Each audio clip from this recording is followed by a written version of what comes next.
The Vineyard is a church planting movement. We went from just being, a place where we could go and help people with bread and rice and beans to dreaming about churches that we could have there. Then we started working with the Nationals, and we saw the birth of the first church that we planted with the Nationals.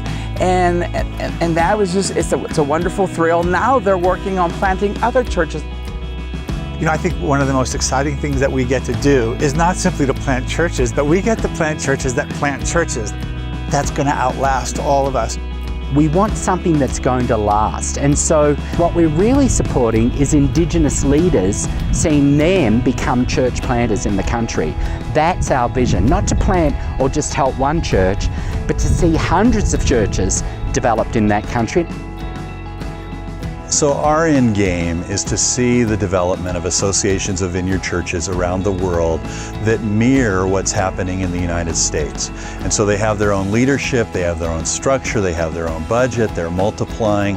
And so there's about 14 of those, most recently Brazil and Zambia and Kenya. And so the goal is to have movements that have their own leadership, that have their own structure, that have developed their own worship, that multiply churches, and their national directors gather together with their peers from other nations to learn and grow.